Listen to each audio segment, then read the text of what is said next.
Ukraine is braced for a renewed Russian offensive on its eastern front as Russian forces withdraw from the shattered outskirts of Kyiv to regroup and intensify their attacks across Donbas.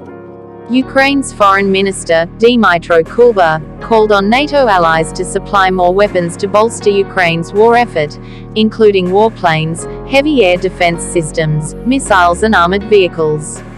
Speaking at NATO headquarters, where foreign ministers of member states are meeting later on Thursday, Kuleba said 3 items were on his agenda for when he talked to the allies and held bilateral meetings: weapons, weapons and weapons.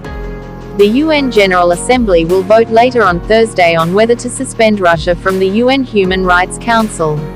Ukraine's President, Volodymyr Zelensky, said the new package of Western sanctions against Russia were not enough, and without more painful measures and supply of weapons, Russia would view the actions as permission to launch a new bloody attack.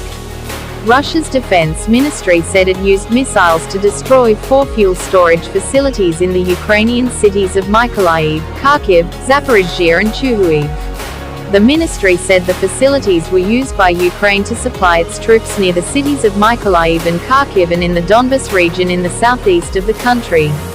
Russian air attacks are now focused mainly on areas of eastern Ukraine, and Russian forces are trying to encircle Ukrainian troops in the region, according to the Ukrainian presidential advisor Oleksiy Arestovich.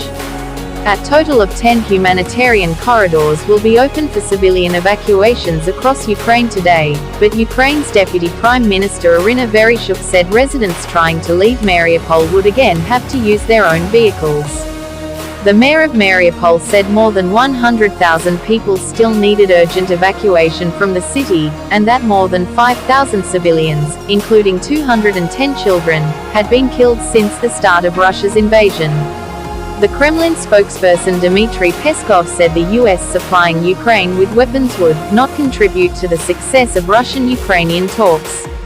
Poland's Deputy Foreign Minister Marcin Paszczuk said the country needed financial assistance over the arrival of 2.5 million of Ukrainian refugees, many of them children. The Greek Foreign Minister, Nikos Dendias, said Athens would ask the International Court of Justice at The Hague to investigate war crimes in Mariupol. Ukraine and Hungary again exchanged barbed words.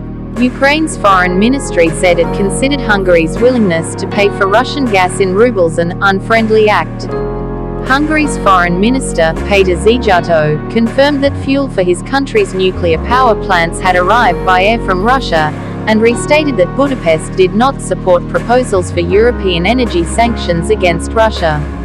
Defense ministers from Black Sea coastal countries held a video call to discuss the war in Ukraine, mines floating in the sea and regional security, the Turkish Defense Ministry said, adding that the ministers called for an immediate ceasefire.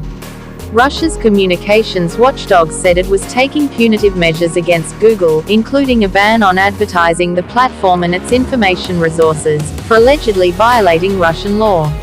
Roskomnadzor accused YouTube of being one of the key platforms it claimed was spreading fake information about Russia's conduct in the war.